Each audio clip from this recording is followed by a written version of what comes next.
How's it going, guys? What's going on? Anybody there is in the chat tonight? I think we might have. What do we got there? One slick dude is in the greetings. Hello, hello. And yeah, we're just trying something new. I was fooling around with the layout stuff, and I figured, I wanted to try a different layout setup, and I figured why not do it? It's Halloween, and there's only gonna be possibly three of us if I go long enough where Jeff shows up. But Zach is busy tonight, so it is just me and Breen right now. So, and anyone else in the chat. I only have 7 books tonight, and yeah, it's just that there wasn't that many good books out this week that I really cared to go get.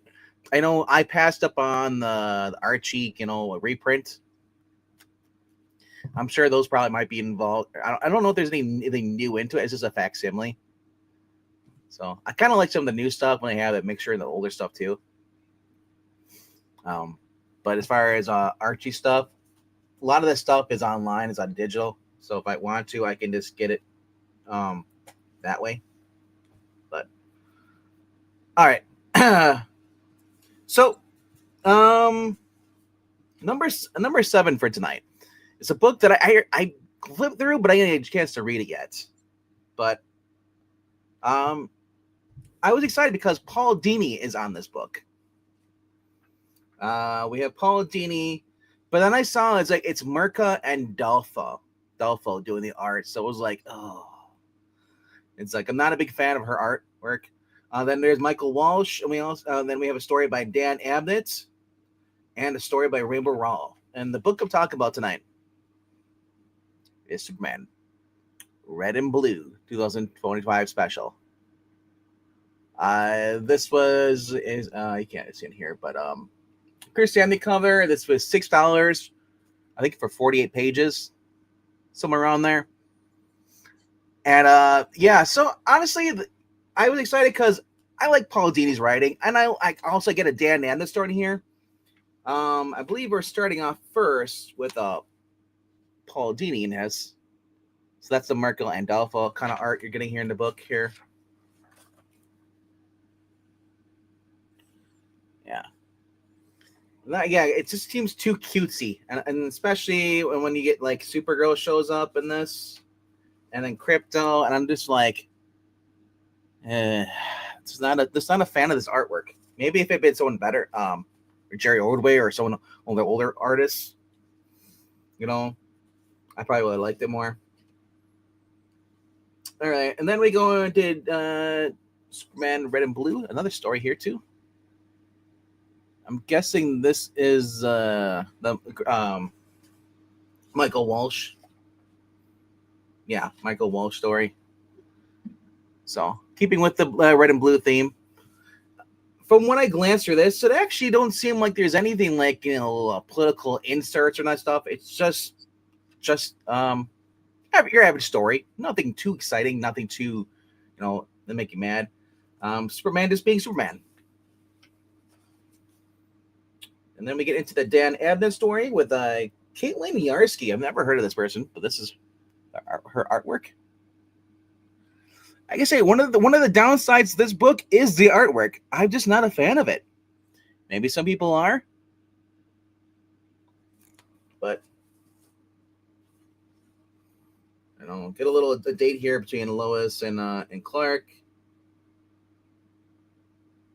Or no, it's not Lois. It's someone else. I think it's. Oh no! All right. Hold on a second.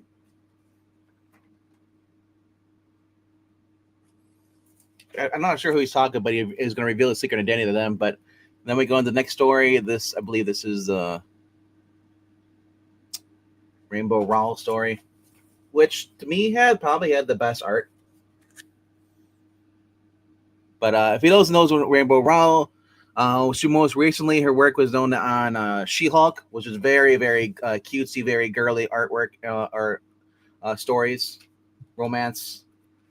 And this is basically a story about Clark and Lois, and Clark forgets their anniversary date, But and basically Lois is able. She one of her biggest things when she took over for Perry White in the current comic book series is that she's always stuck behind her desk. She doesn't get to do much, which I think kind of funny. She complains about that because this Lois is now Superwoman again. She's constantly doing things in the universe in her thing, but I guess in a standalone story it works alright, but it's not really part of the continuity, I guess. But overall, I thought it was okay. Now, as far as the price being $6, I don't think it the artwork alone. I think it should be dropped down to like $4. Because only half of it's good. The story's good, but the artwork is just mediocre. It's just very mid.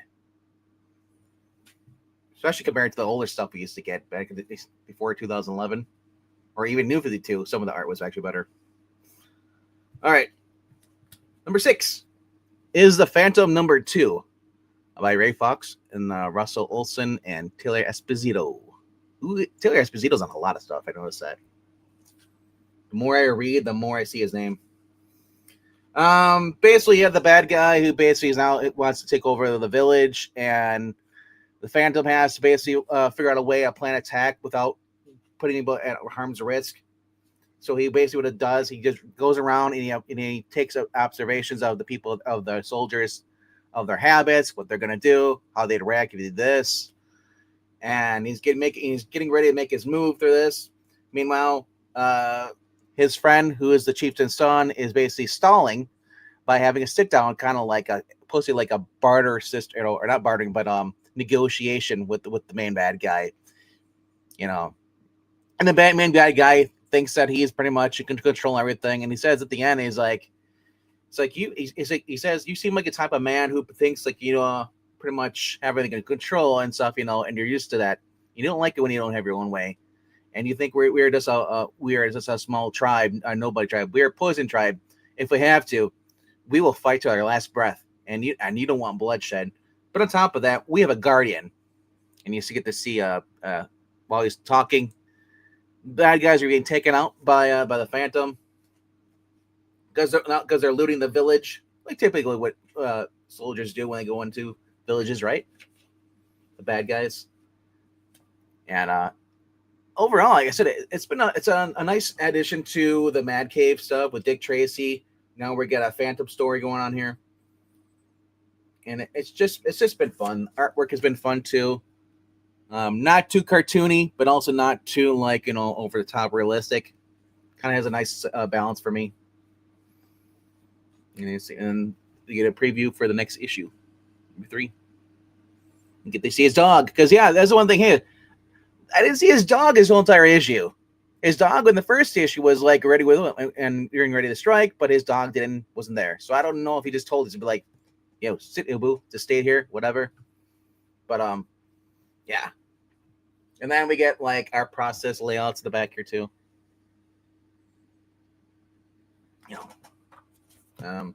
There's like 2 pages of that, inks, and then colors. So, and then I guess there's a new Phantom game coming out for the PS5 and the Switch. I didn't know that. I guess that's new. That's kind of cool. So, that is my number 6 for this week. All right. Speaking of books, number 5 is a Dick Tracy Halloween special. Another Mad Cave. Just been having a lot of fun with a lot of these independent books. We get the introduction of the Kid. For those who ever watched was it Warren Beatty movie? Yeah, back in the 90s. We had the Kid in there. Well, this is an introduction. Dick Tracy meets him, runs into him, and the story of him pretty much helping out Dick Tracy eventually to him leading up to becoming his partner, his sidekick. But someone's going around posing as other people and whacking off, basically taking out gangsters and other people. And his basement, first he dresses up Dick Tracy, scares the crap out of the Kid. And then you get to see this former gangster girl basically became a theater. She's gone straight now, and guy shows up looking like Flat Top, but it's not Flat Top. Mows her down, or at least her boyfriend, and you know, basically get to see kind of like it's supposed to have a Halloween party going on that Dick Tracy's supposed to go to, but he's late, and and so Tess is kind of annoyed. He's like, "What do you mean? You're supposed to be here?" She kind of like scolds him a little bit. He's like, "Well," but then this kid runs up and pretty much sees Dick Tracy and then runs and he's like, "Oh God, it's you!" He's like, "You're the guy who killed my old man." He's like, "Your old man?" He's like, Steve the tramp. He's like, no, that's not my old man. He's this guy. He's just kind of taught me how to do things. So how to be I'm just better at him. That's why he has a rap and I don't, And so he ends up, Dick Tracy takes him to get food, and the kid eats like pretty much a bottomless pit, like he's never eaten food before.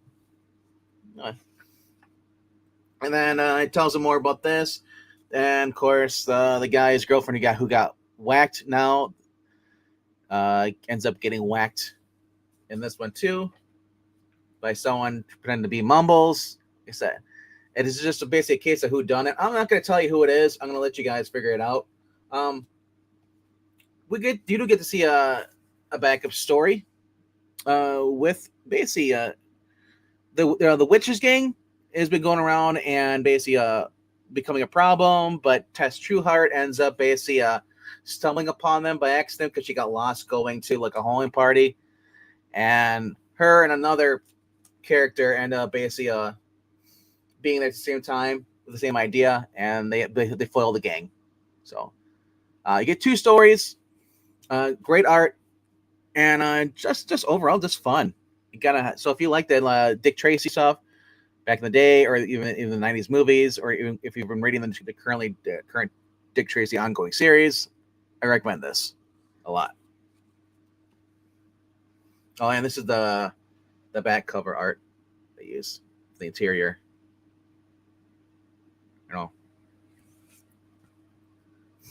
All right, number 4. It's Feral. It's Feral number 17. Yeah. Hey, what's up, Glitch? What's going on?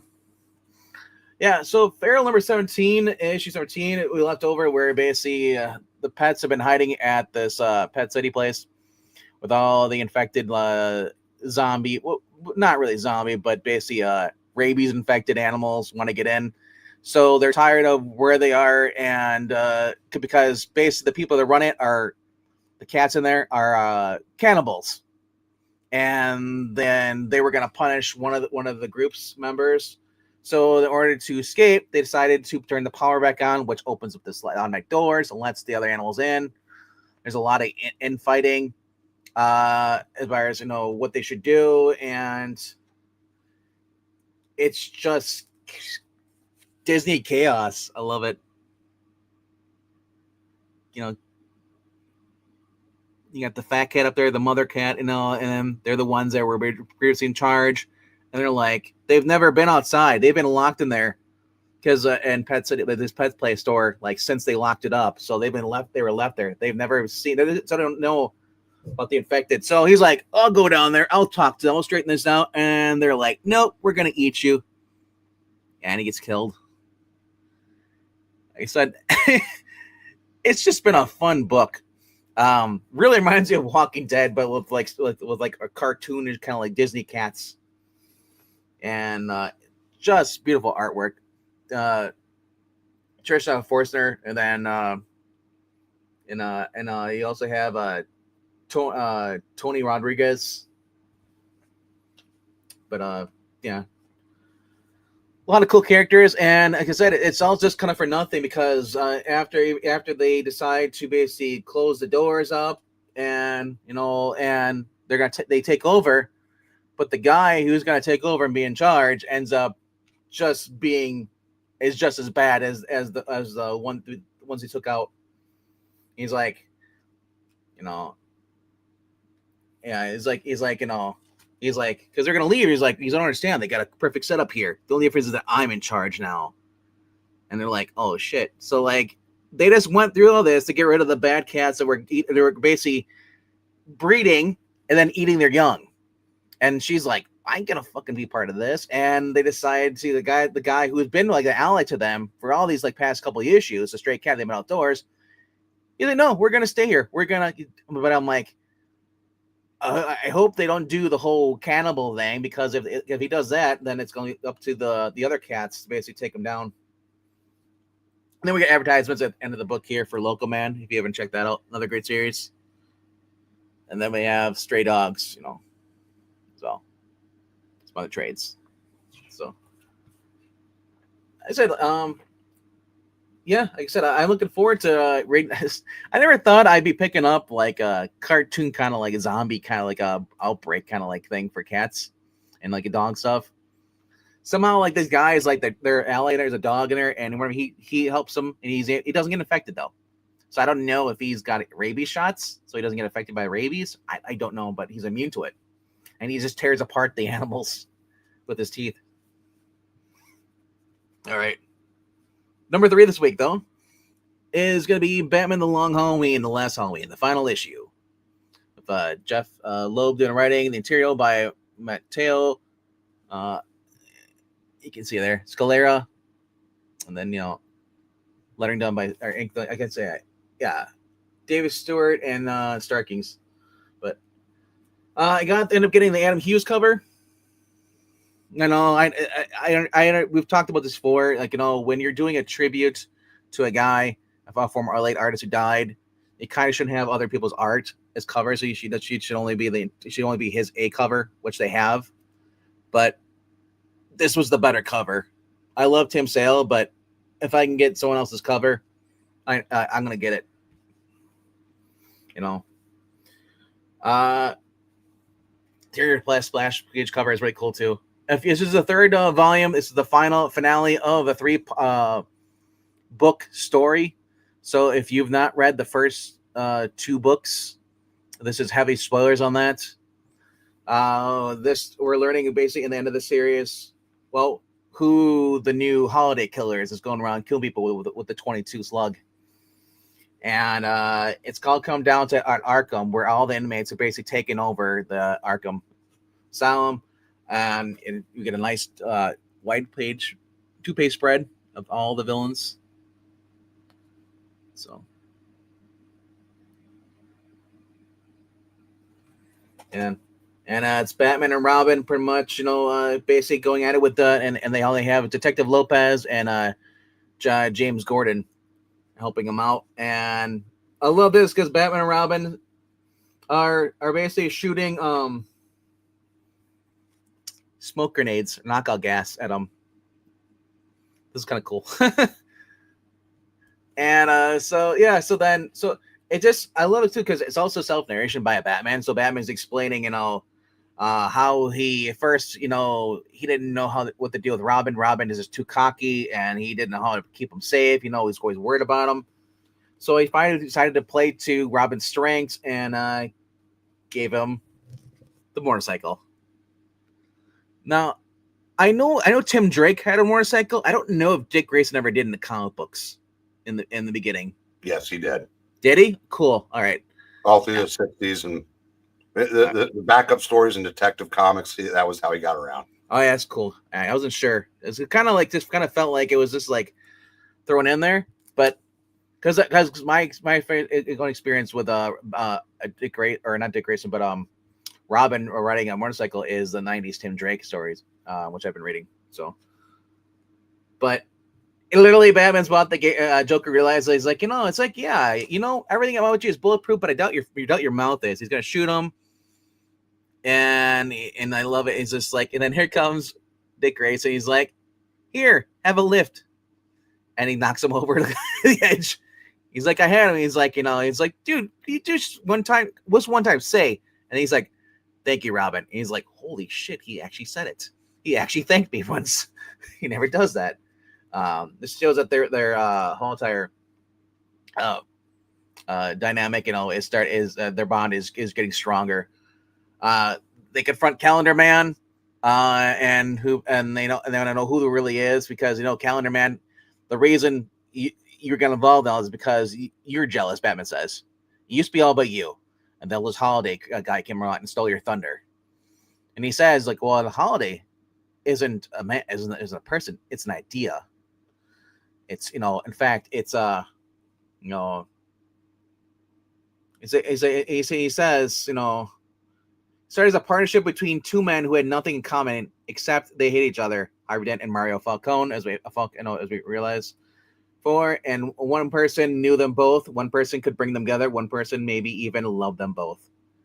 And of course, that's Gilda Dent. And so as she was in basically in Arkham, because she is pregnant, but we're not sure as far as who she's pregnant with. Is it with Mario or with Harvey's?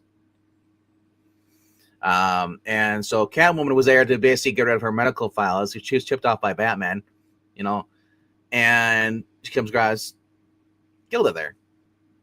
But then she finds a piece of paper that says, if it'll zoom in or not.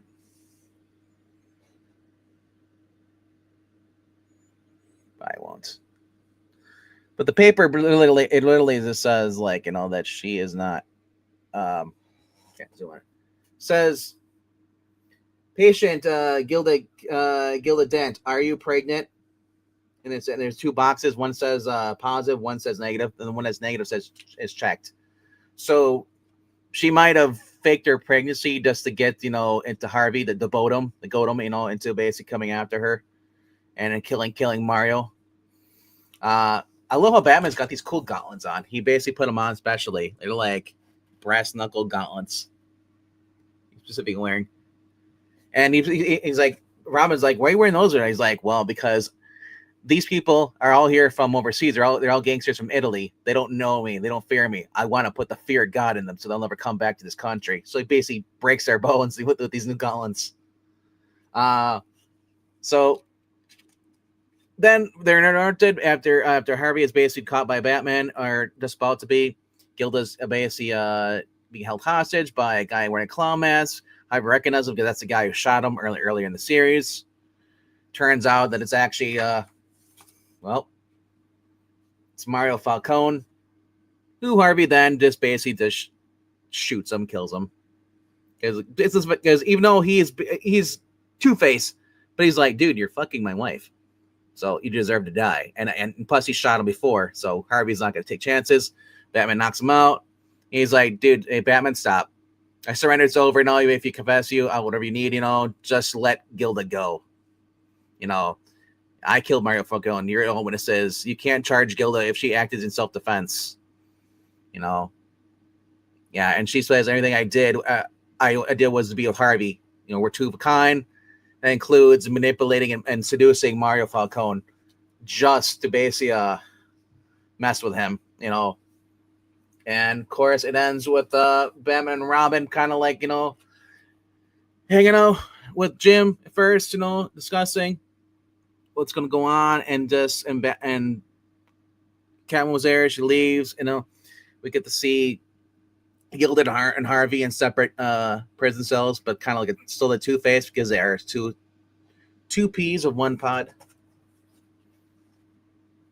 Batman talks to Catwoman, who basically is revealed last issue that possibly their mother is alive, and that is who's a sister of Carmine Falcone.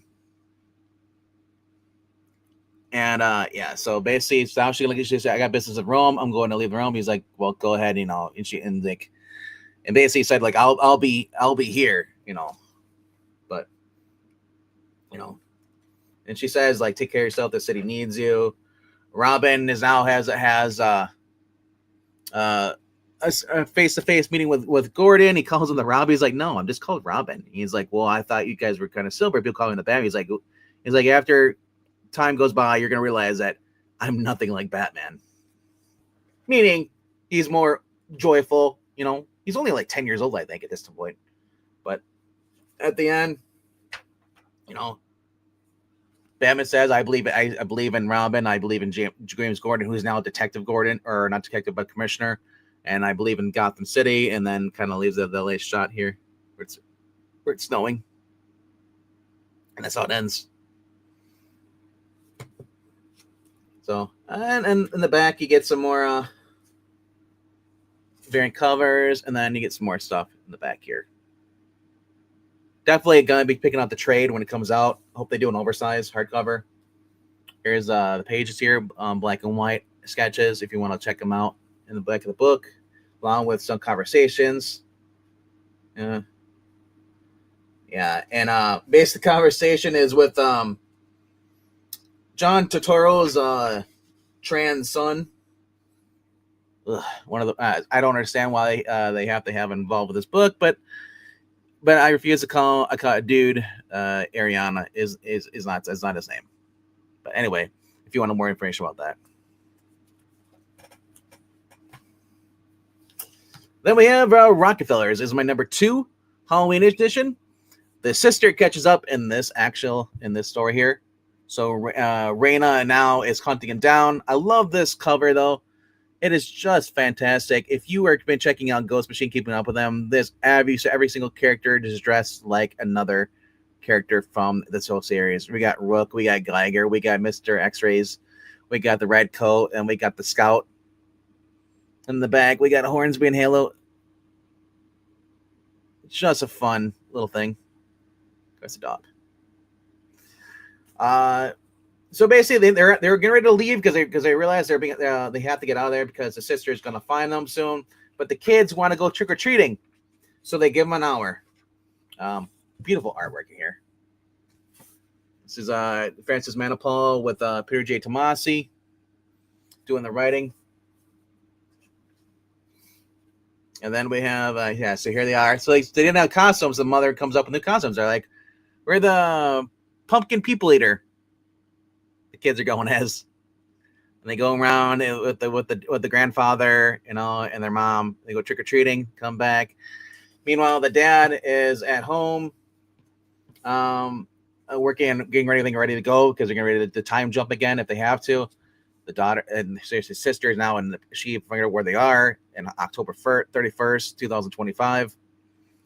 And everyone's like, oh, cool cosplay costume. He's like, oh, can you build me one of those? Like, sure, not really. And then I love this, like, there's a Mario character in there. Yeah, so other costumes. It's like when it's Chewbacca ever played Bass, he's like, I do what I want. Kind of it doesn't remind me of Chewbacca. It reminds more of Teen Wolf. But yeah, he comes home and they get a knock at the door, and it's the sister. Buzzing within. She basically gets her ass kicked by the robot dog. Good dog, good boy. And just as she's getting ready to chase after them, the neighbor comes and runs her over with the car.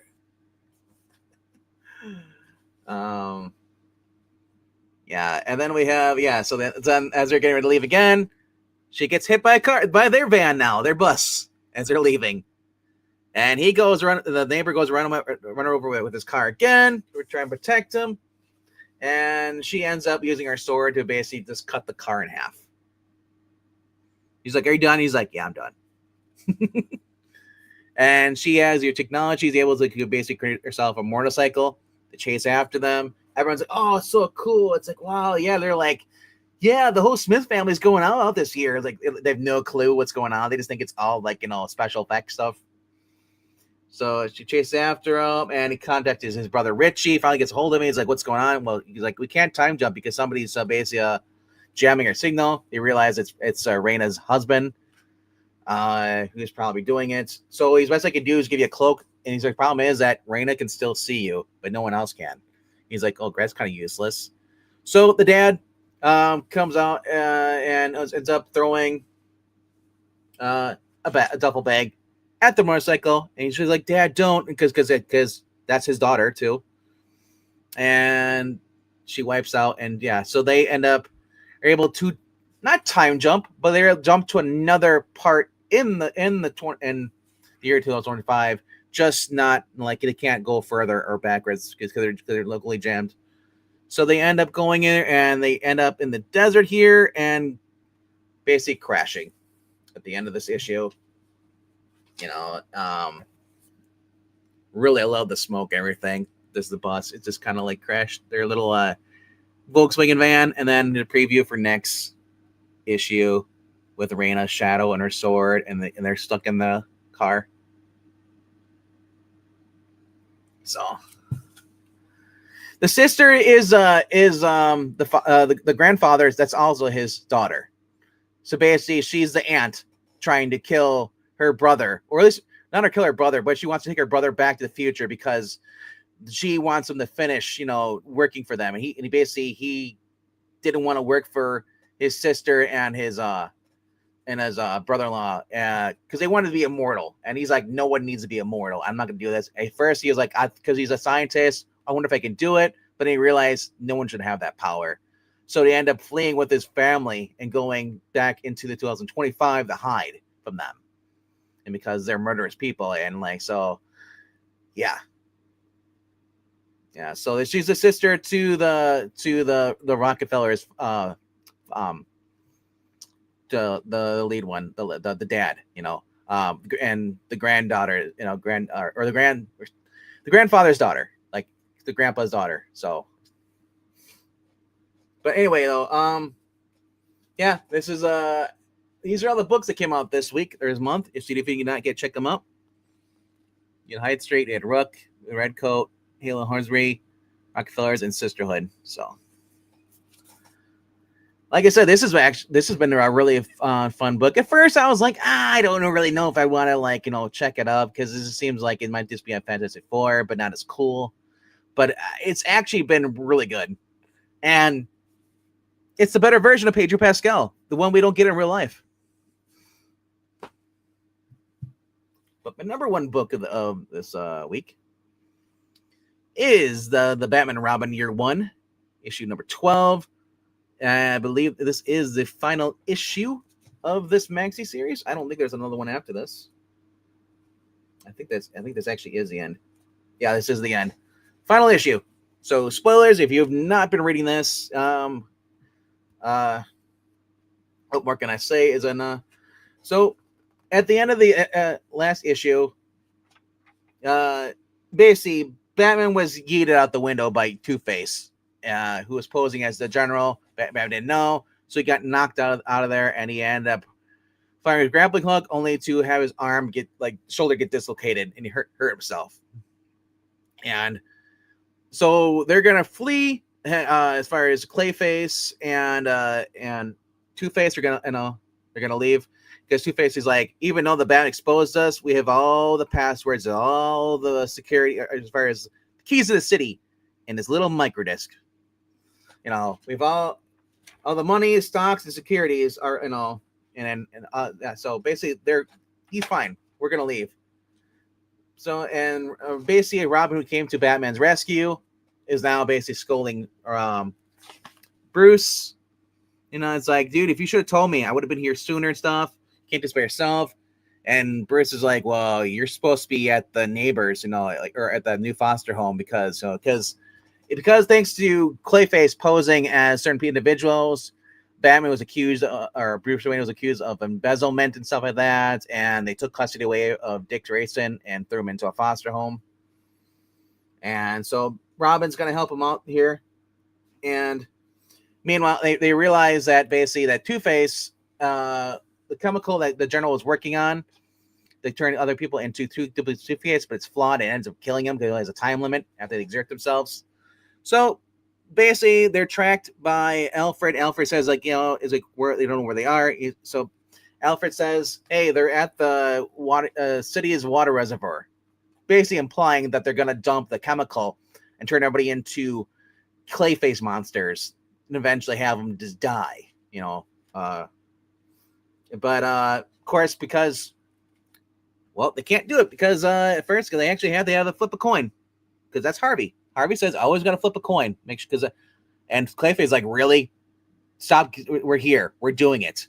I just love this is Matt Hagen Clayface. It's just awesome the way they draw him. It really reminds me of the animated series, how they do everything. He's just a monstrous beast. And before he can catch the coin, Batman shows up and basically punches him in the face. And so after that, we get some nice fight. They switch partners. Batman goes for his Clayface, and Robin goes with Two-Face. And Two-Face is kind of like, really, I gotta fight a 10-year-old? This is insulting. He's like, I don't fear threats from children, punk. And he's like, and I love how Robin just trash talks. Like, oh, I'm sorry, you're just hurting my feelings there. It's like, and I love how Batman's like, quit jabbering, just maneuver 74. He's like, yes, sir. Have a face full of 74, and just Robin's just having fun. He's a 10-year-old boy who gets to beat up people. I know. So he's getting all his frustration out in there. And like Two-Face like, I'll kill you for that. And Robin's like, blah, blah, blah. How you doing? How you doing there, partner? And Batman injects Clayface with this like composite, basically calls him to explode. A chemical explosive. And he's like, oh, Robin's like, oh, gross, because he's all covered in like Clayface and stuff. He's like, it's everywhere.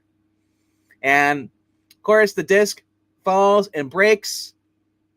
It's cracked, and Robin's like, oh, my bad, because he actually used you can kind of see it in the A there a little bit. He used the coin. He used Two-Face's coin with his slingshot to destroy it. And he's like, here's the one thing about you, unless you're bullshitting me about this, you can't kill me. He says like, don't worry, I have everything in twos, so I have another copy of the disc. And Robin's like, but yeah, you're not gonna kill a 10-year-old boy without your coin. I use your coin, so there's, unless you're bluffing, unless it's all an act, you ain't gonna do it. He sweats, and then Robin just like kicks him. No guns. And they end up arresting him. And they quickly have to get back. I want to show you because this is what he was using. Because when he told Bruce, he's like, don't worry about it. I got it covered. They think I'm asleep. He's using a basketball and a hoodie in bed. Make him think that he's actually in bed because he faked going to bed early in the last issue. So they get to the Batmobile and they quickly end up racing back, and they get Dick Grayson home just in the nick of time. No lights on. Robin's like, same time next time. He's like, well, no, Robin, we can't because it's not fair to these people. These are good people. And so he ends up meeting with the Child Protective Services, whatever it is, and they go before a judge because in order to basically get custody of Dick Grayson back because basically Bruce has been exonerated. And of course, the judge looks like Uncle Phil from Fresh Prince of Bel-Air. And basically the guy says like, Bruce Wayne, I didn't really like you when he first, got this kid because they feel like you're a rich guy and you went past all the rules in order to adopt him. But he's like, I'll give you a legal guardian back of Dick Grayson now, only for a trial period of 12 months, on the condition that Miss Lynn continues to monitor the arrangement for now. And she kind of like, it was great about this that Bruce was actually kind of flirting with her in the previous page because he says that Alfred told me that you were an orphanage too, she's like, yeah, my parents, when I was 10 years old, we got in a car crash. I was the only survivor. So Bruce might have a thing for this lady. But we get to finally we get Vicky Vale and Summer Gleason because Commissioner Gordon is giving an announcement, and he says, he talks about how my cops are really good cops, but when it comes to supervillains, we just can't do it. So he announces, hey, we have Batman and Robin for that. They are going to be helping us out, and I just love it. That little page here, and he says like, we're gonna, and Batman's like, so this is what it feels like in his spotlight. So it's like, he's like, yeah, you're the one who dressed like a giant. Hey, he's like, dude, you're the one that dressed me like a giant basket of bell peppers. Lean into it. You'll be fine. Don't worry. And everyone's just coming. Is like, isn't it like at least 3 times? They're like, isn't it a school night? Why is your 10-year-old there? And they're like, and of course Robin jumps. You're like, oh god, he just jumped to his death. And he lands in the Batwing, and they're like, people are like, "Oh my gosh, they got a Batwing!" He's like, "I love Dick Grayson." He's like, and yes, ladies, I'm single. After he jumped, and like Batman's like, just stop, don't. It's a little charmer, and yeah. So it was cool to see Vicky Vale and also Summer Gleason in the same like page. Robin and Batman are back together, and and it just ends with it's like them being together, being a new team. Then the daylight, there's a plane. Said a very, very good wrap up to the story. I really want another 12 issues of this. Mark Waid has just been it's a joy with this, having Batman and Robin. As I said, the main books to me are just shit. Detective has not been good for a while. I do not like I don't like Chip Zdarsky's. I'm not a fan of whoever it is that's on there now. Second issue already in is anti-cop message. Now we have Absolute Batman Annual talking, using basically it's a wet dream, saying that you have Batman in there basically and going against the KKK members, whatever, and they're doing Nazi salutes, the Elon salute, and Batman's in there just doing wrestling moves. The only cool thing I'll say about that book was I did like them doing the AW, like the One Wing of the Angel, Hangman, what's his name, Kenny Omega. But other than that, it was all it was is basically a self-insert, like, oh, this is what I want to do to the Republicans. They're terrorists and they're Nazis. This is, and Batman would agree with us. That's why he's beating them up. And like, because literally these guys were going around and trying to kick people who don't speak English out of their city. And I was just like, what is this shit? It's just boring. It's been done before.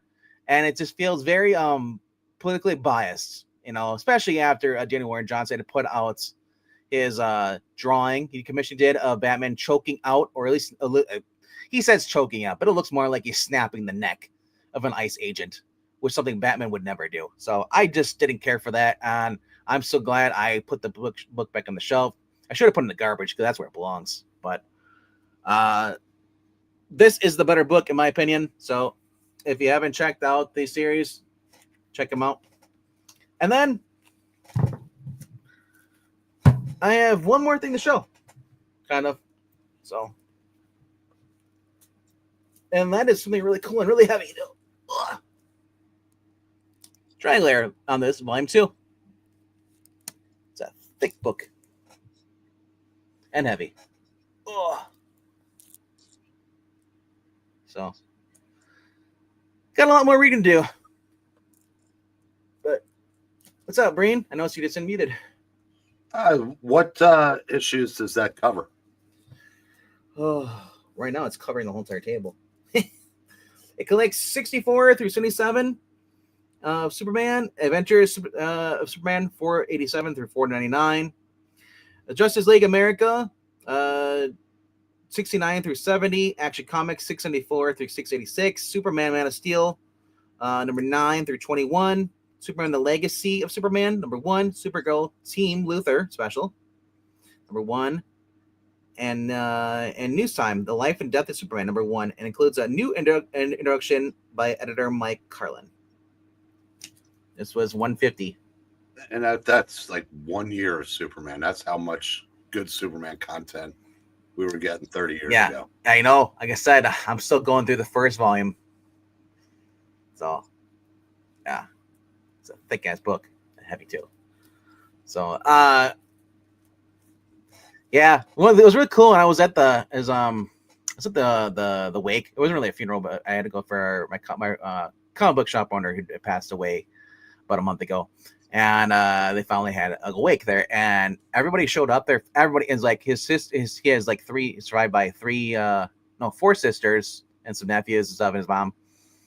And they were shocked by how many people showed up, because this guy just had so many just people that knew him through the comic book store. Even the former owner of the shop showed up, and it was just great to see so much support for someone. Normally you wouldn't think would get that kind of turnout for a funeral, but it was very nice. It went for 2 hours, and I got to see some older faces, people that used to go see at the shop.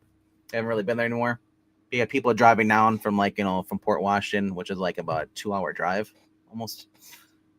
Might be even almost 2 hour, little bus depending on traffic. But I didn't realize how many people in that shop that are conservative. That are not happy with the direction of new comic books, what's going on right now. And we were talking about it. It's like it just got the conversation to the point where I was like, yeah, it's like a lot of people are just buying back issues now, and that's kind of what it is. Like they don't really care for all the new stuff. Or if they are buying new stuff, a lot of it's very like cherry picked, or it's more indie stuff they are going to, or they're filling in gaps in their collections, and it's just like, yeah, that's what it is, because they're just like me, kind of like it's. And a lot of people have said, just discussed by way Marvel is become, especially Marvel more so than DC, has become a variant farm. That's all they are. They don't put out good stories; they put out variants. And they try to make ends by that, because people will buy variants and then grade them and slab them and then flip them, and that's become the hobby. It's not even about reading; it's more about just collecting, and it shows. If you guys have not checked out Thinking Critical's channel, Wes was talking about it. It just everything, the sales have just been down, and he's comparing it to back to 2009. And according to like some of these online sites, they're trying to say like sales of 2004 was like probably the best sales it's been since 2009. I'm thinking he's like yeah, how much inflation and how many less books are people buying? How many, But Wes is a tourist. Comics are great. Yeah, I know, right? Wes, the guy who talks about comic books, reads new books, is a tourist. The guy who doesn't talk about new books somehow is an expert. Yeah. I talk about new books all the time. Yeah. Daredevil gave himself an MRI. That's cool. TikTok said so. So, yeah, I guess, I don't understand when people call other people tourists when they actually are the tourists themselves. It's West derangement syndrome. It is. I remember, 2018, Zach. He goes, I have fought the Taliban. I've been in 2 wars. SJWs are the worst people on the face of the earth. And he is now 100% an SJW. Oh, yes. He definitely is, the way he acts. The way he talks about things. But on the plus side, Wendy's now has chicken strips. And they're actually decent. So, yes. I bring up Wendy's because... you remember how Wendy's were getting burned down by so-called peaceful rioters? I hope Batman goes after them next. I want a Batman going after the people that are looting all the stores, the Louis Van Struten stores, taking all the purses. I want a Batman in Chicago going after all them. The ones that are setting fires. Yeah, that's not going to happen. Yeah, exactly. But honestly, though, I wouldn't want that. If someone said, you know what, do you want me to draw this? I'd be like, no, I don't want it. Because I don't want that crap in comic books. Because I don't want Batman wasting his time with people like that. I'd rather have Batman going after the Red Hood gang. And that's what it should have been. Instead, in Daniel Warren Johnson's book. Instead, we got that slop, regurgitated. Oh, yeah, Batman punching Nazis, racist. It's great. Oh, buy it up. I wonder how many of the people that were loving it on Glee Comics actually went out and bought the book and supported the book, and actually are going to go back and support the rest of the series. Probably none. If not none, maybe about 20% or maybe 10% of the people that were talking online on Twitter saying how great this book is. If you don't like it, you're a bigot. Man, it's. I didn't need to see that this week, and that was it was not needed. Makes me wonder, was that really commission or because he knew this book was coming out, and that's why he put that book of Batman choking out an ICE officer to stir the pot, because he knew this, because he already wrote this shitty book. So I don't know.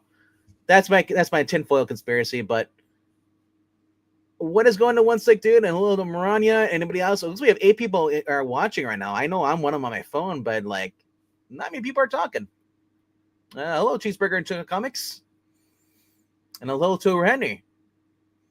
Maranya is singing and says the Trick or Treat cover is priceless. Reminds you of Norman Rockwell. I think you're talking about the Rockefeller. Yeah.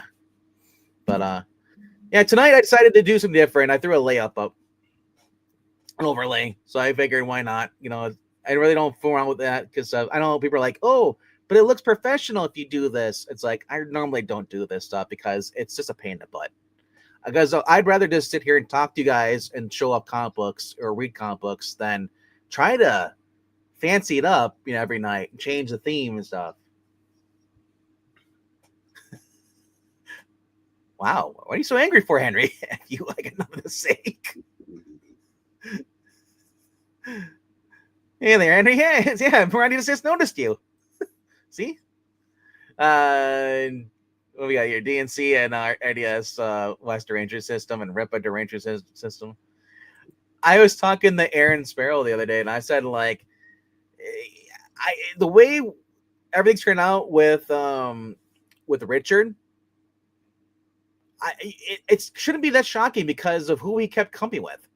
You look at EVS. EVS is kind of like got derangement system too of his own, you know, syndrome. He's got his own syndrome, but Geekeasy, no, he's working till now. He just got off of work. I guarantee you this work right now. It takes him at least about 20 minutes to get home. So we can sit here for another 15 minutes and bullshit, or we can go. But I'm having fun having a conversation here. Just messing with you. Don't take it to heart. I normally don't, but I stopped buying from Richard a while ago. I think a lot of people will stop buying because they didn't get it. He spends his time talking about Wes, but people are waiting on a book for 2 years now. Like, I don't understand that. But that's why I don't really buy a lot of indie books online through Kickstarter and stuff. And I heard that Kickstarter, I guess, or Indiegogo is going to start going after people who don't fulfill their books. And I think I remember reading somebody said that EVS was upset about that. I'm like, didn't you create that policy by not fulfilling? But yeah, if you do want to support some people that aren't any creative writers, go to Common America is probably my favorite indie book right now that's out. And they're on volume 11 now. I think it's coming out. It's on sale right now. If you go to Kickstarter.com, the campaign's going. It's I think 20 more days. Yeah, so check it out. Tim Lemon and Mark Pellegrini, fun series. And then plus they have I think it's iconiccomics.com. Google it and you can find it, and they actually have a lot of back issues sometimes you can, or back volumes. Really cool. $10 for the book and like an extra $5, something like $5 or $6 for shipping or something like that. But so don't quote me on. You want me to show my massive haul from this week? Sure, go ahead. All right. Are you actually going to show something? You're not going to say like I'm just by myself? No. Look how fancy this is. How small. I love this layout. Ooh, we're gonna fancy layout overlay. At first, you know, the cool book I'm reading right now, the Joker in the Deck. Nice. Not book here. But this was like my third one that I'd read in the last couple of days. So I said, you know what? I'm gonna read some comics. So yeah, I didn't buy any new books, but I did pick up the Betty and Veronica. Nice. Because that's got a Harry Lucy cover. Are those collected in trades at all? Nah, they were doing them starting at the beginning. There was like 12 volumes. I have the first 3. I think Jerry has a bunch of them, but there was so much stuff even back then that I don't even know if it made it into the 50s, but Oh, so they didn't put it like in digest form because I know there's a lot of digest trades. No, they were hardback and then with soft cover also, but I like Harry was my favorite. He's my favorite Archie artist, hands down, because he would. I mean, you can tell by look. I mean, he's definitely a good girl artist, and he would try to get away with as much as he could. Like a little kid reading an Archie, going, Yeah. "Mommy, why am I seeing nipples?" It's cold outside. Yeah, and It's summer. It's cold. the latest volume of Two Fisted Tales came out this week, so I picked that up. Here's the issues. But that's the thing, though, is that people don't realize that, like, whoa, I don't have any new books to show off. It's like, here's the thing, though. I know we're as comic book fans, we're always buying back issues, and because back issues are just more, they're just as I have anything. If you don't want to buy the new issues because you don't like the price of them, wait a year, and then you can get the new Batman books. If you want to, or whatever, coming out for like $2 versus $5. And I noticed I was talking to a lot of guys at the funeral, and they said that's what they're doing. They're not going out there every week. They wait till it drops, and then the price, and then they go buy it when it's in the dollar bid. Maranya, thanks, but really nothing's changed other than I don't have those big bulky headphones on anymore. How do you not have gray hair? I'm just so jealous of that. Because I take after my uncle in every regard, but political affiliation. Yeah, he didn't get his first gray hair till he was 71. Wow. I've got a few, but not many. Are you just gonna wake up and just be white one day? That would be awesome. Because you're the only person I know other than this other guy I used to work with. I was so convinced, like, you have to be dyeing your hair. He's like 60 plus. I was like, how do you not have? I had gray hair when I was 20. No, I've never touched anything. Shampoo, that's it. I love my brother. My brother does this. He's 6 years older than I am, and he dyes his hair at least about twice a week. And I'm thinking, like, why are you doing that? Ooh, fancy. See, back issue. Yeah. So I'm gonna just turn this a little bit because it's declaring out. Green Lantern 47. Nice. I'm gonna show you. Here's some book. I just grab some stuff and because I have all these boxes of unread books. So here's Our Army at War 276. Wow. And when Ronnie says go, the bidding starts. Legion of Superheroes 269. Oh my gosh. I'm just slightly older than Breen and my hair is all white. See what I mean? Wow. Somebody's older than me. Cool. He said slightly. I'll take it. Well, why do you think I love it when Strange Life's on the same stream as me? I'm always afraid that like this might be the last stream Strange's Life was on. Did you when I was watching one of Time Travel Comics, he was at a show with Hans, and Hans kind of like disappeared from the view from the camera. I go, Grandpa wandered off again. And the next stream we did with Graphic Man, he instead of Captain Strangelove, it said Wandering Grandpa. 271. He probably wanted to get some more edibles. Superboy 34. Jimmy Olsen 162. Teen Titans 34. Nice. Weird War 68. Second Frank Miller DC artwork. Green Lantern from the Circle of Fire miniseries. Here's a peek at Frank Miller. Do you think people will go after his one book that remember they all hated because it was like too graphic? Or remember that one book they tried canceling Frank Miller over? Yeah, but that time has passed. There's a Hawk Girl. So somebody said, like, if you like Absolute Batman, check out Frank Miller's work. Hour Man. Nightwing 62. It happens fast, actually, at least for me. That's what he said. And number 70. Nice. Power of Shazam. Here's Superman 162, Superman versus Aqua Prick. Boy, was he a prick in this issue. Is that Harpoon Uncle Brick? No. Oh. He didn't 174. He didn't have his Aquapoon yet. Let's see, number 32. Bizarro. Superman, Man of Steel 75. Let's see, Daredevil 243. Web of Spider-Man 103. Hey, look, it's Carnage, your favorite character. Maximum Carnage. Yeah. Then Anthro number 1. Nice. And PT Boat Skipper Captain Storm number 1. That's cool. I've never seen that before. Yeah, he was one of the losers from Our Fighting Forces. And he Nice. gave him his own book in 1964. But that's what I've been reading this week. Cool. What's your favorite if you read this week?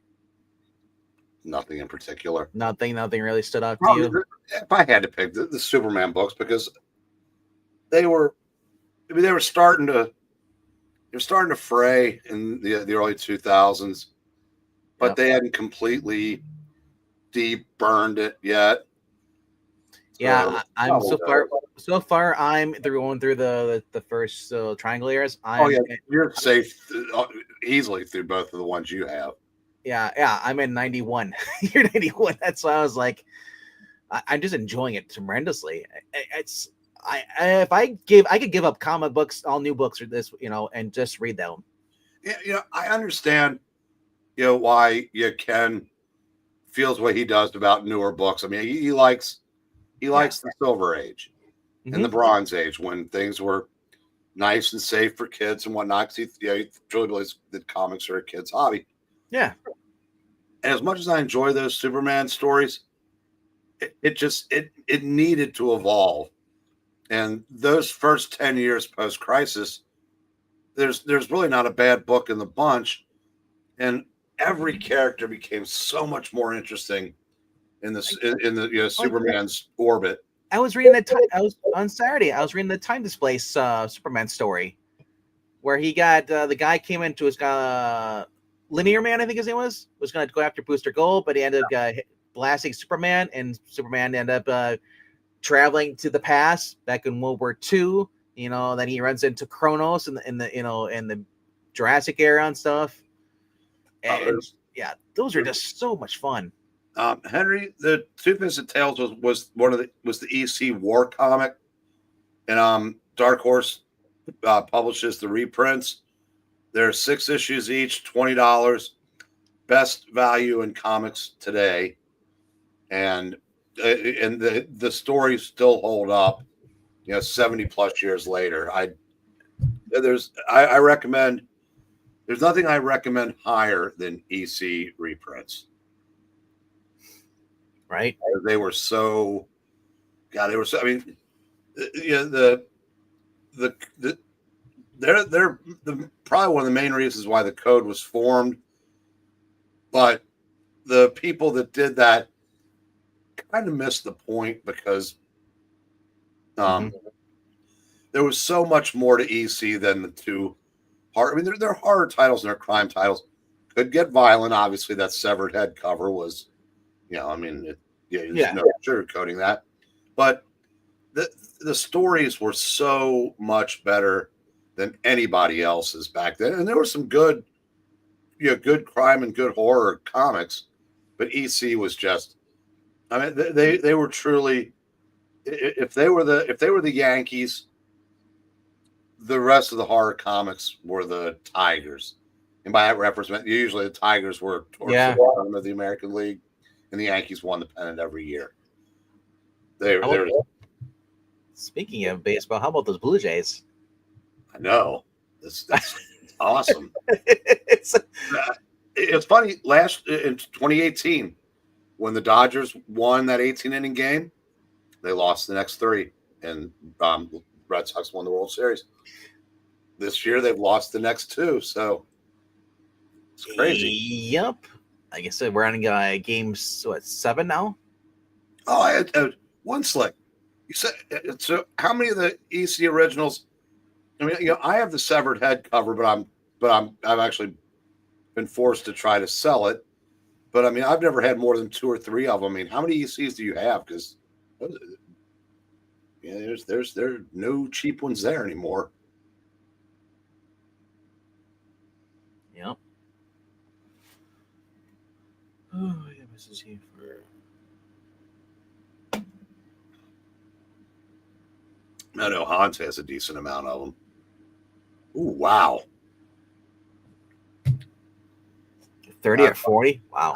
I'd love to see all those on a display board. Yeah, one of that show up in Dayton that we go to a couple times a year. One of the dealers had an EC. His show wall was EC. Mm-hmm. Nothing moved because it's all too expensive. So my sister just messaged me and is like, she's a month ahead. She's like, yeah, we're celebrating Thanksgiving in November. I'm like, all right, cool. Thanks for letting. It's a Sunday. So unless Pixel's here, there won't be a reading. I know this Sunday? No, November 30th. Oh. A month now. Well, isn't Thanksgiving always in November? Yeah. Or did you mean to say Christmas? No, I said Thanksgiving. Yeah. November 30th, I'm going to be having. Oh, so you're having it late. Yes. Okay. So she told me, she told me now, instead of waiting till the last minute saying like, oh, we're going to have it this time. It's like, because, yeah. Yeah. Go ahead. I picked up the one, the severed head cover probably in the, I want to say late 80s.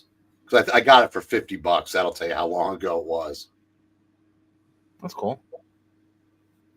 Oh, it'd be cool if I could hang on to it, but I've got to sell it. But it's a lot harder to sell than I would have expected it to be, too. I guess, yeah, I'm loving this new feature in StreamYard. It allows us to see if someone's got a question. There's a question mark pops in the upper right corner of the box. So, what their name?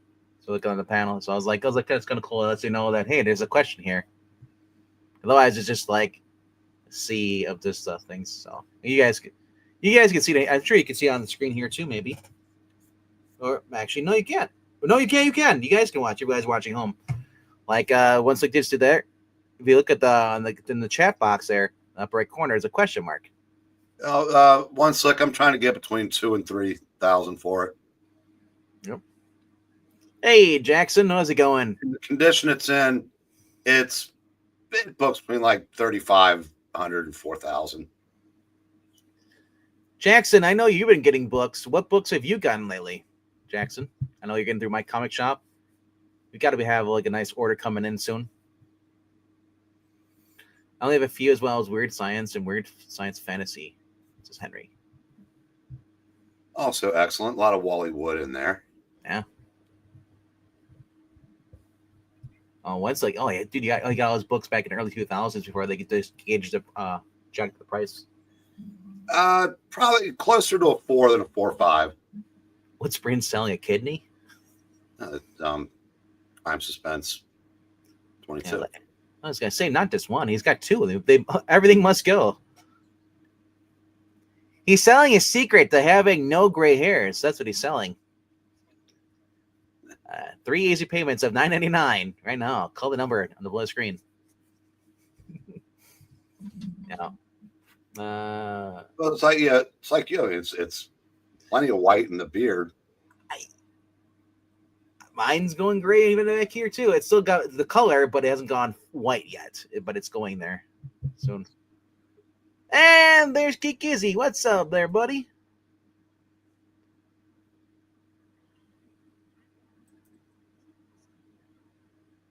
You said a still life photo, Jeff? He's muted. There he is. Hey, how's it going, Jeff? Hey. All right. This new feature's cool because it blocks most of Jeff's face. That's right. That's a good thing. All right. And Jeff, are you all set? Or you got Yep. okay? Well, throw you up there. All right, and then I'll throw. Okay, that works too. I was gonna throw you up in where I am, Brain, if you wanted to in the corner. Yeah. Okay, I have a JLU 12 from last week. I'm not quite sure if I've read that or not. I think I may have. Did it have the preview of the Teen Titans where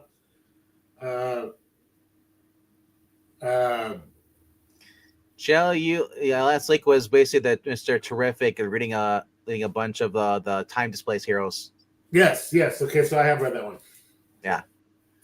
And let's see. I'm going to be looking at this. First two issues in black and white. Yeah. Huh? That's the first two issues in black and white. I don't know why it's a 4-issue miniseries. Just throw all 4 in there. Yeah, no kidding. Unless they're going to release a second issue with the other 2. To me, that's dumb, though. Yeah, well, suckers will buy them. I didn't buy it. Yeah, well, someone did. Flow number 2. And it is sort of about your aunt, but not, the people who mistreated that girl are still getting killed in really weird ways, and they're trying to figure out what's going on and how to get a hold of her. And there's flashbacks between what's going on and now and then. Mm-hmm. Let's see. I think those are the ones that I got. Then I have Black Ritual, the Book of Nyx. I started to read some of it, but I didn't have time to do it yesterday because, get off at 6, got home, had stuff to do, so I read a couple of them.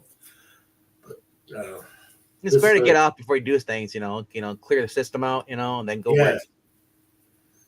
Yes. Then all the rest of these I have not read. Voyeur number 2. Leah Williams, smut book. Yes, and actually the last one was not all that bad. It left in a really interesting cliffhanger, and we'll see. We'll go issue for issue on this one. Stallone is in that book? Left on a cliffhanger? You said he left on a cliffhanger. Was Stallone? Great movie. Of course, then I got Richard Tracy, the Halloween. Yeah. Very, very fun. Even some stories. I love the first story, and the backup story is pretty good too. Yeah, this has been a very well written series, and then the last 2 are really also very well written series. Batman and Robin Year 1, issue 12. Very good ending. Oh, so this issue 12 is. Yep. Okay, I was thinking that might have been it. I want 24 more of those. I want two more volumes. It is just fun. And then speaking of last issues, number 10 wrapped up nicely too. Kind of sad it's over. Yep. I've been loving that series. And then I guess they know that I like this series. So they gave me a new cover for issue 1. All right. And I'll get it. But I won't judge you out loud. I'll judge you quietly in my head. Well, you judge me out loud. You and Breen both do. And that's part of the reason for coming in is the... You look like a guy whose favorite character is Dawn.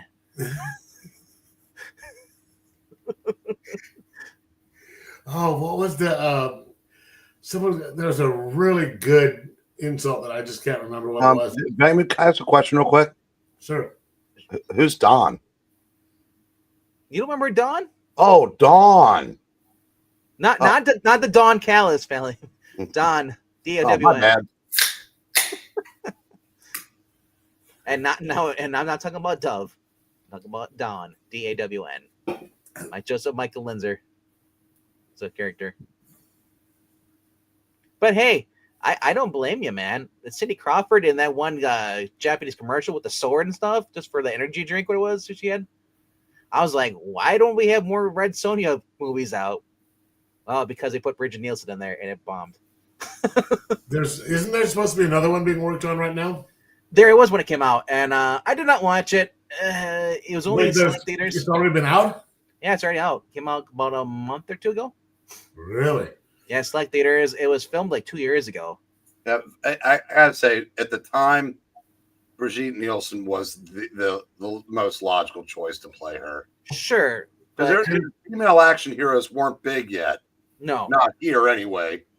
And she was, she had the look and, and I mean, that the look of like a, maybe not for Red Sonja because she was so freaking tall. Yeah. But she, that was, because really the two, it would have been her or Grace Jones. Grace Jones was in that movie, wasn't she? I think didn't she end up being like the villain or something? Either in Hercules or she was in that movie, yeah. And Or, also, not Hercules, but the. I've never seen Red Sonja, so I don't know. Oh, it's okay. But he said Red Sonja always looked like Mary Jane whenever they drew her. She actually was. Bridget Nielsen was also, from what I understand, up for She-Hulk. It was her, and then I guess Angie Harmon later on were both up to play her Lou Ferrigno style, where they just do the paint and stuff. Angie Harmon, that's one from Law and Order. Yeah, she was also in Rizzoli and Isles and stuff like that. Hot, could have played it. Yes. She could have been Wonder Woman. Yeah. If they really wanted it to. She was kind of petite, though. I don't know if she had the physicality. Linda Carter wasn't that muscular either, though. No, Linda Carter was a healthy gal. I think the reason why people watched that was because of her lungs. I'm telling you right now. She had a great set of lungs. Yes, she did. And I guess they were giving the suit problems when she would do her jogging in the show. I would have loved to see more of the Adriana Pilecki version, but they decided to not even air the pilot. It was just canceled. Oh, that would not have. I mean, other than looking at her, but now that I think about it, Linda Carter was still young enough; she could have played Red Sonja. Just dye her hair. Linda Carter looks good now. She's too old. I mean, too physically old to play it, but I don't think she can do the action scenes. But she. What is the one that is it? Tanya Gatani, whatever it was, the one that was in Beastmaster. What is White Snake Girl? Tanya Roberts. Tanya Roberts could have played her. Or Tanya Katane. Tanya Roberts was too small. What about Tanya Katane? Probably could have done a good Red Sonja if she. Here's the thing about being too small. If you watch Supernatural, Castiel, the guy who plays him, is super short compared to Jensen Ackles and Jared Padalecki. But they have him stand in a box. Yeah, and Tom Cruise is about like 2'4", and he does a bunch of action movies and stuff. So yeah, just have Red Sonja go against a guy. Well, she fights guys that are twice her size in the comic books. Well, here's the difference, though, Jeff. You know what advantage Tom Cruise has over everybody else? He's rich. No, being Tom Cruise. Yes, that's why he played Reacher in the movie. Yes, and because even though he was about 10 inches shorter than the character and about 80 pounds lighter, Lee Child said, I was more than okay with that. Especially when I was cashing the checks. Aren't you just so glad that you went with Jason Momoa instead of going the guy who played Reacher for playing Aquaman? Yes. I like Jason Momoa in other roles, but I would have rather had the guy who played Reacher. Play Aquaman? Yeah. Well, but here's the thing. If that guy played Aquaman, it would have done about $400 million. Jason Momoa turned that into $1 billion movie because he appealed to the ladies in a way that just worked. When I look at Jason Momoa, all I see is the big dog, Roman Reigns. Well, that's probably why they went with him. So it worked. I mean, it worked once, but I think just for some reason everybody turned on the DCU. Because all of those, like Shazam, even though the first one did very well and the second one was fun also, no one cared. Black Adam, no one cared. Second Aquaman, no one cared. Shazam, both ones, 1 and 2, were actually my favorites out of the whole entire Snyderverse. But they also, the first one made real money. Yeah. Second one bombed. Second one, I think it's kind of unfair for the second one bombing because the fact that people already knew that they were waiting on the James Gunn verse. They already announced it. So and I agree with Aaron. Yeah. That shouldn't have mattered. A fun movie is a fun movie. If you need all your superhero movies to connect, that's a you problem. That's another thing too. And this is kind of what escapism. I've kind of given up on live action, kind of like superhero stuff. I'd rather just watch the DC animated stuff. Do that. At least all you need is the voice talent, and they can actually make the characters look like the characters. So they have to have Superman running around with, or not Superman, but 20 minutes or more of just Peter Parker, and the rest, Tom Holland and all of them. You told me Claire was guilty of this. They always show the actor's face. It's required because instead of having the mask on 90% of the time, it's 90% of the time of just the face, and then 10% of him wearing the mask. Well, where if we go in the actual animated movies, that's not the case. Right. Well, there's two things there.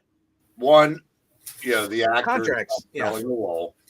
Because I said, that's why Tony Stark, even when he was in the armor, usually the faceplate was up so you could see Robert Downey's face. But that was a clever way, though, for Robert Downey Jr. to show him inside the armor. Also, you're probably the biggest animation fan I know. I mean, I know you like cartoons more than anything. To me, because they're closer to the comic books than the actual live action is. But that's not an insult. I'm saying you are a huge fan. My generation grew up with the cartoons. Now, I got to ask you, have you ever watched the Max Fleischer Supermans? I have. Good. I saw those at a local theater up here. The only one that comes to my mind though is the guy the episode with the robots. That's the first one. It's usually, like I said, if you start watching them, that's the first one. I got a VHS in my library back in the '90s. The collection. I remember watching that. Then went dinner afterwards watching Puff the Magic Dragon.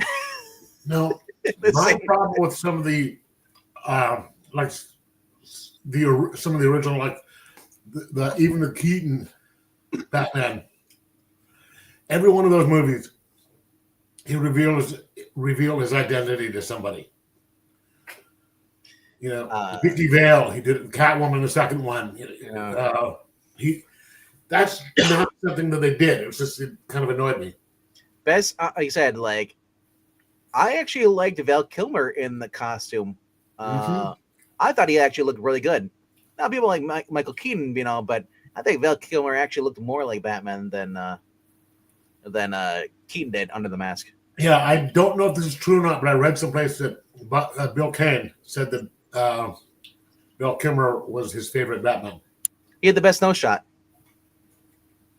Do you mean Bob Kane? His second cousin. I think he said Gil Kane. That's how he said that. Hey, so you guys want to feel old?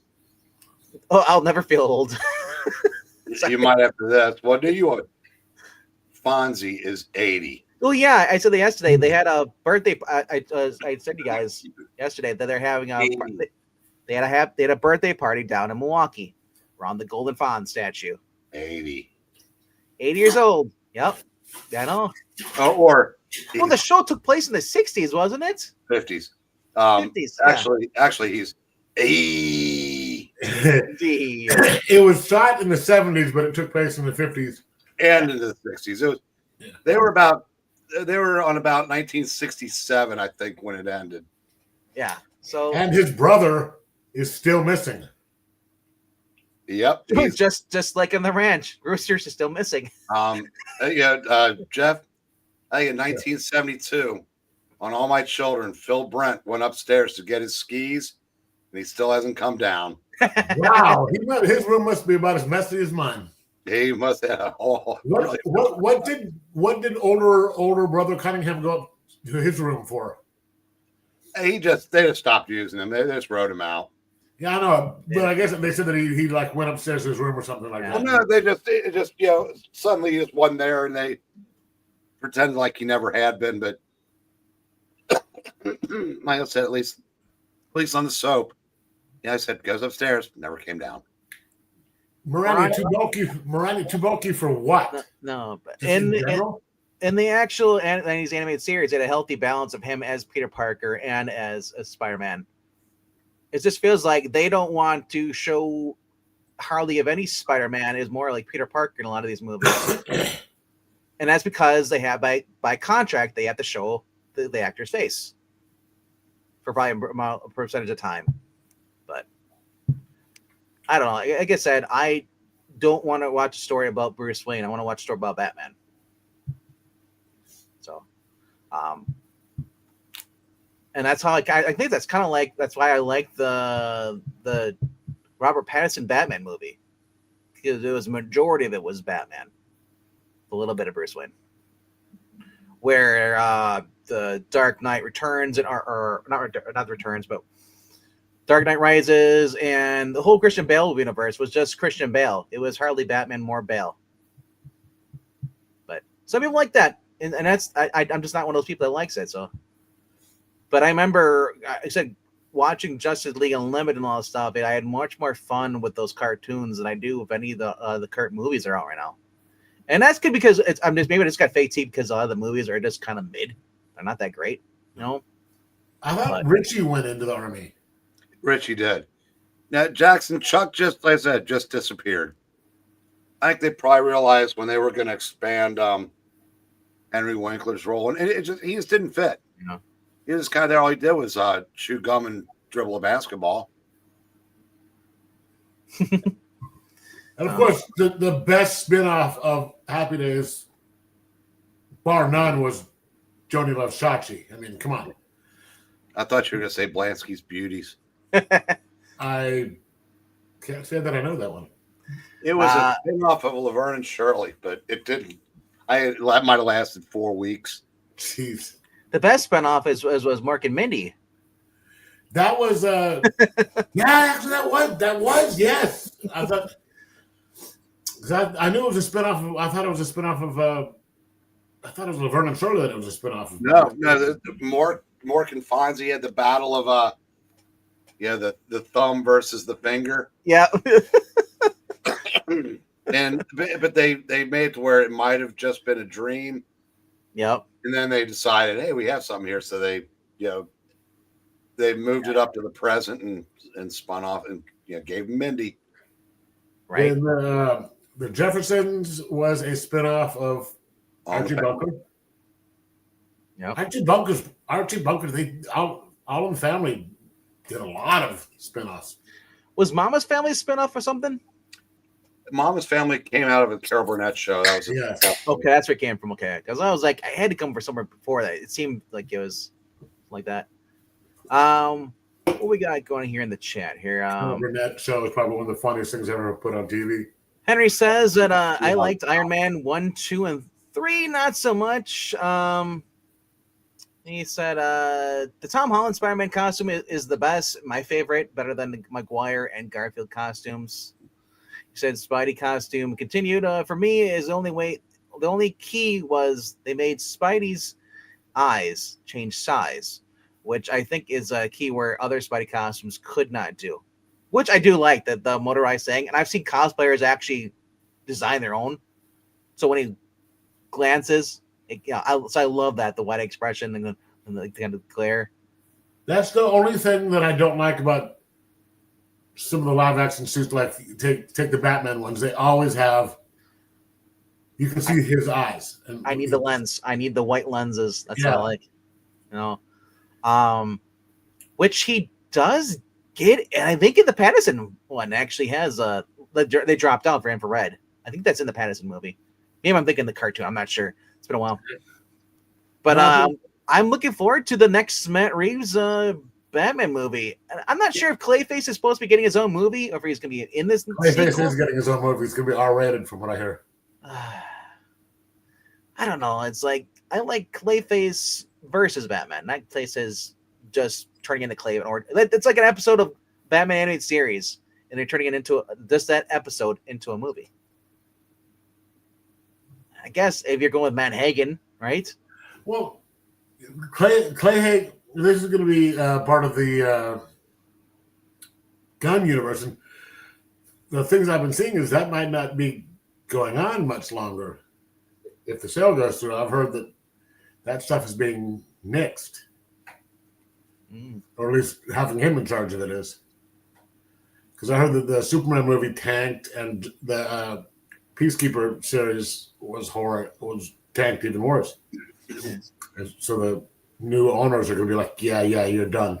Yeah. So, well, that's going to be the case with the comic books too. We don't know who's buying what. So, I don't know what's going to do. Maybe the comics are going to overhaul. Someone actually cares about what's going on and fire Jim Lee and actually put somebody in there who actually cares about, being an editor.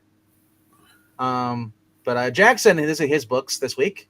He's got Fantastic Four 242, Infinity Inc. 5 and 6, nice.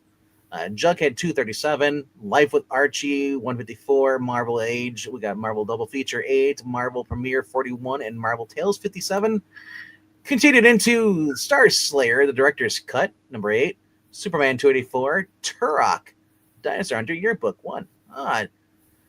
Did Turok actually look at people and on those covers? It said several of those are from my February 1975 cover date list. Nice. Yeah.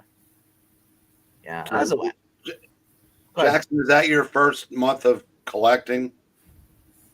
Because mine was February 76. I don't know. 76. I was 7 years old then. I started late because I collected baseball cards when I was a little kid. I didn't start buying comics till I was 13. Right. Like Dr. Silveridge was buying when he was 5. I think one of my first series were the X-Men and also Firestorm. I loved that series. All in the Family had Mod, Jefferson's Good Times, Gloria checking in, Archie, Bunker's Place, and 704 Hauser. I do not remember checking in. Do you remember checking out? No, I'm serious. I 704 Hauser, that was their address, and a black family moved in. And that was the premise of that, and that didn't last either. But you've been watching. Did you stop watching 77th Street, Sunset Strip? I don't have access to it. Oh, that's right. So I know you were watching Inner Archives, so you never got on. They never. Yeah, you need to check out, see if they ever came back, because you might, if they did, you'd probably have to send them to me again. Because I know mine came back. Ellie Smith and Jones. Yeah, but that might have been legitimate release. Can you check while we're doing this? So. Hey, put me up on what she'll bring something. I don't know if he saw that I've got these. He might like them. I can't lift you. Nobody can.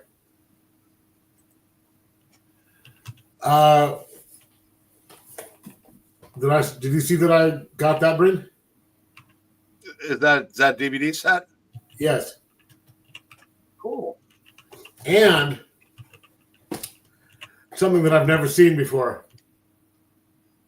Yeah, I didn't. I think that just came out on Blu-ray. Really? But I found this at a Walmart. I was getting a pair of work pants, a couple of pairs of work pants. This is like less than $20, and it's the whole series. Oh, that's right. You got that. That's cool. Yeah. And hard to believe this only lasted one series. It is so good. But then, of course, everyone's favorite Pamela Hensley show. Night Stalker was good. It wasn't great. The movies were great. Oh yeah, they were. I mean, the movies were just just so much better than they should have been, and the TV show had none of the magic that made the first two movies work. They also had to tone it down a little bit. Like they had to. He was in this movie. No, they didn't, because the movies were made for TV also. Yeah, but I mean, he was like dating a stripper once it went to the series.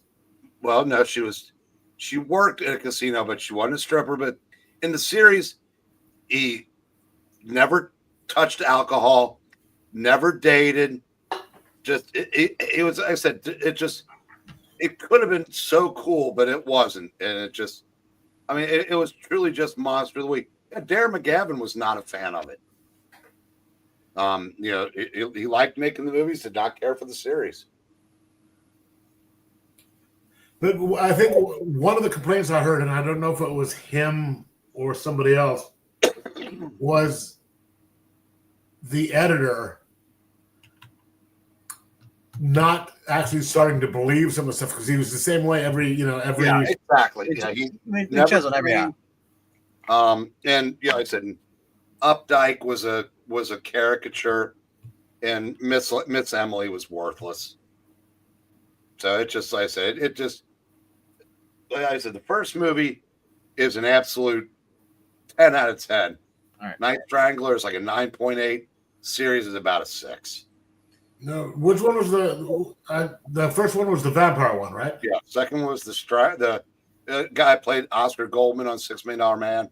Oh yes. He'd come back every 21 years, and he had to strangle 6 women to get their blood, and it was like a Jack the Ripper kind of sense thing.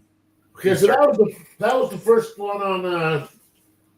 That was the first one on this one. Then they didn't show the vampire. Yeah. The first one here was the Ripper. The Ripper. Yeah, that was the first. Movies are sold separately. No, this just said episode. It just goes to episode 1. Yeah. And it says 2 the zombie. There's like 22 episodes plus 2 movies. Something like that. Well, 20 episodes and 2 movies. Yeah, so 20. Third episode is called They Are, They. It's almost like the Bret Hart thing. It's like they have been, they are, they will be, or something like that. Yeah. Fourth one's called The Vampire. Fifth one's called The Werewolf. Weakest episode is the one with the aliens during the World Series. Werewolf. That was the one on the cruise ship. Yes. And do you know who played the werewolf? No. Victor Newman from Young and the Restless. He's still on.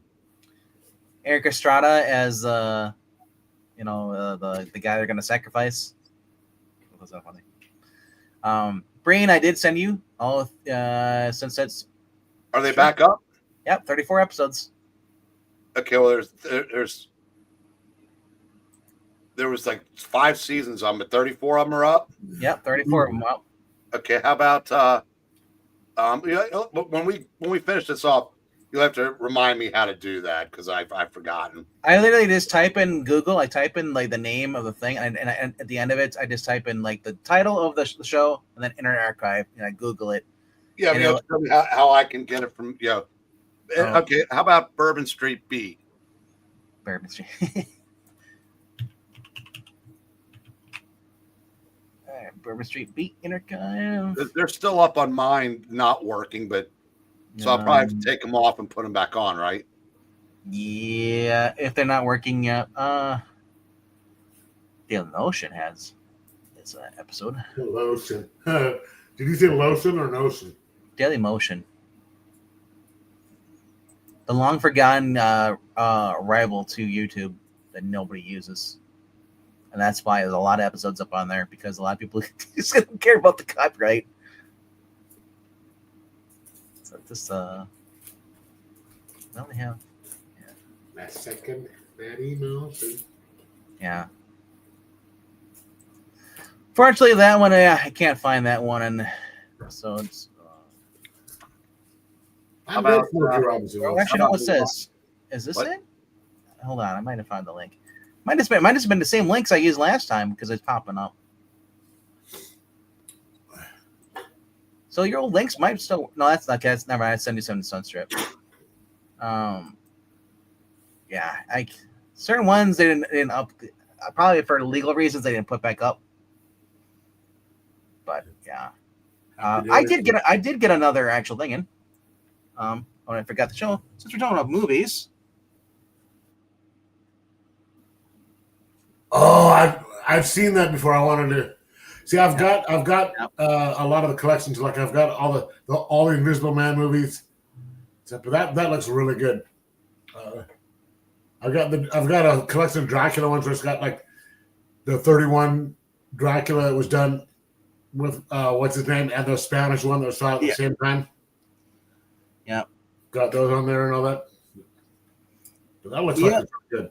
He's all the universe. So Rob and I over at Extreme Movie Show have been doing the what's it called? Hammer films. We reviewed what was it called? The Brides of Dracula, which is basically the second in the Dracula series. And then we also had what was that? Well, I reviewed The Mummy as well. So both those will be dropping tomorrow around 8 Eastern, back to back. So check those out. Welcome back, Breen. Yeah, I forgot to press the button. Yeah, Hawaiian Eye's still gone. Let's see, and then Bourbon Street Beat is still gone. Yeah, 77 Sunset Trip, but those might not have disappeared. There's no Surfside 6. Yep. It literally shows like people search for Hawaiian Eye, Bourbon Street Beat, Surfside 6, Wild Wild West. But none of those are back up. Wild Wild West. Wild Wild West. Oh, sorry. No, not that shitty one. No, I'm talking about the. Yeah, the one you're talking about is a shitty one. The show is better than the movie. I think the only was it Salma Hayek was in the movie. That was probably the best thing about the movie. Was the girl. This is one of the. This is something that my father had that I got from my mom. It's the Boris Karloff collection of nice stuff. Really good movies like Night Key, Tower of London, The Climax, Strange Door, and Black Castle. Why is it gonna be black? Because Castle of Color. Yes. Yeah. But totally not Cyborg Castle. But guess what I bought the other day, Breen? I'm sure you might like this. The original Fly. Speaking of old horror movies. Oh. I've had a long thing with that movie. But, when we were younger, we used to go every other year. We used to go down to Seattle for Christmas because my mom's parents were from Seattle. My dad's parents were in Tacoma. And when we were over at Tacoma one Christmas, and they were playing The Fly, and I had to beg my parents to let me stay up and watch it. Gross. I lasted about like 10 minutes because I kept running into the kitchen saying, when are they going to show The Fly? When are they going to show The Fly? When are they going to show The Fly?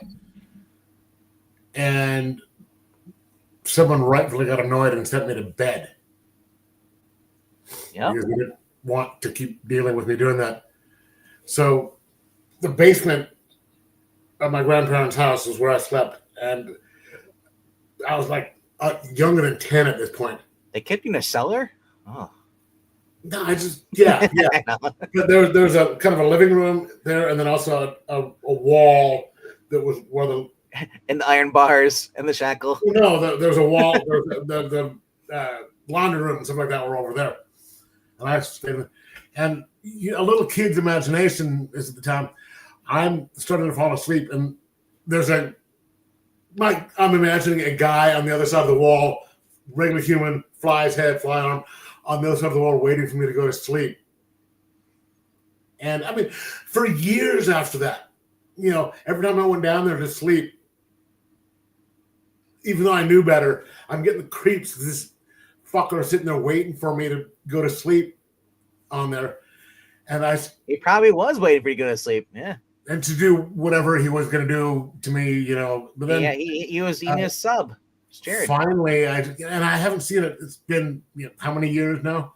And finally, I was just flipping through the thing, and I saw that it was on sale for $5, and so I actually bought it. Later, Henry.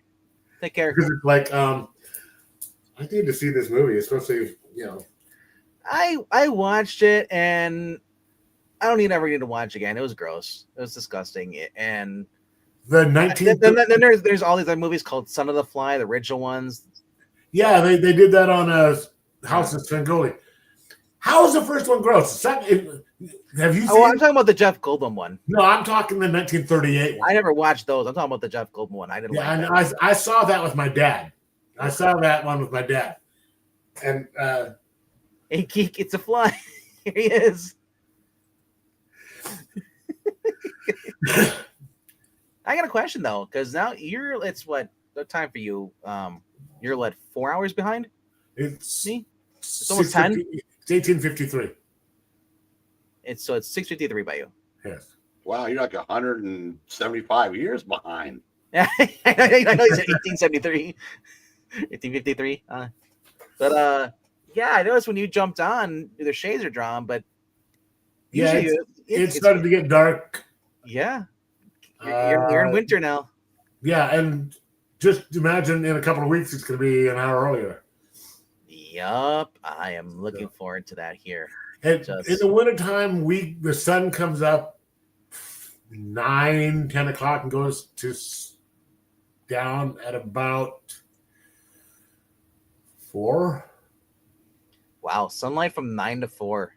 I mean, in the short periods, and then of course in the summer. Conversely, during the summertime, it'll get dusk from about 1 in the morning to about 3 or 4, and then it's up. Yeah. Yeah. Just thinking of 30 Days a Night. Crazy. Yeah, that was there's.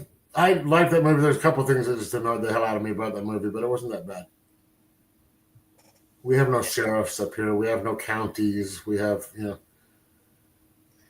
I know that's why all the criminals go up there, because there's no one watching. I like watching those programs where they go after the people. Like the guys skip bail. I'm like, how are you gonna catch him? The guy goes out, he gets on a snowmobile, goes to the next house, hides there, so they don't know where he is. It's like at that point they're in Alaska. Let's let them do what they want to do. As long as they're not killing anybody, who cares? There's a black and white version of the Jeff Goldblum movie. Wow. Well, I know I don't know if it was on TV. If you had a black and white TV back in the day, that movie would be just sort of like the TV version of Blazing Saddles. It would be about like 10 minutes long. Yeah, there's a lot of that. Yeah, I watched it on black and white TV. Okay, yeah. I used to have the little small black and white TVs. But I don't know about the original Fly movie, but the Jeff Goldblum one, he sits there and he squishes his finger and pus comes out. Yeah, yeah. I was like, ugh. Dude, I was like 18. I was like 17, 18 when I saw that movie with my dad. I was loving it because I love, yeah. Then I think we saw it was a double bill with it was that and what was that movie? Where they go back in time to December 1st, 1940. Back to the Future? No, to 1941. The Nimitz goes back to Philadelphia Experiment? Yeah, the final countdown. Final countdown? Well, yeah, one of those, yeah. Yeah. And of course, I didn't know that, years later in 1990, I was going to be stationed on the Nimitz. Nice. And I was there for about a year and a half, and they showed that movie in the hangar bay about 8 times during the time that I was on there. Uh-huh. It's like, dude, we get the picture. That movie was shot on this ship. We fucking point. But, yeah. But I was right. There's a couple of scenes where they run up the stairs right by where my berthing is. All right, we're getting close to hour 3, but we'll be back tomorrow night for a reading. Catching up on some Ghostbuster stuff for Halloween. If you've not subscribed to this channel, do so please now and hit the like button and check out the Ko-Fi link. Go to ko-fi.com/Puppetine if you want to help with this channel. And we'll see you guys next time with a less fancy layout. I don't know. I might just keep this layout. I'll just change the background. I think that's what I'll do. I think we should just have a big giant tribute to Breen as the background every week. Why? What's he done that's worthy? He's lived longer than I have. He might still live longer than you. Yeah, I think everyone in the chat's gonna live longer than me too. I'm surprised I'm still alive. I've made it this far. Right.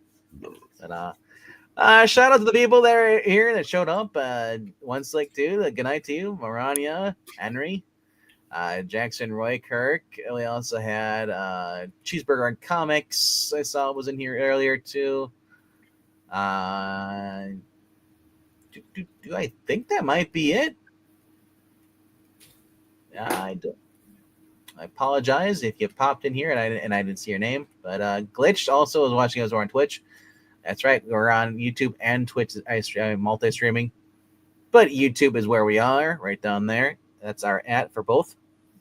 So we are a YouTube-based channel. So make sure you subscribe to YouTube if you want to get access to all our backlog of everything we've run on the channel and talked about. Until then, thank you all for being here, and we will see you later. Thanks, guys. Good night, kids. Later.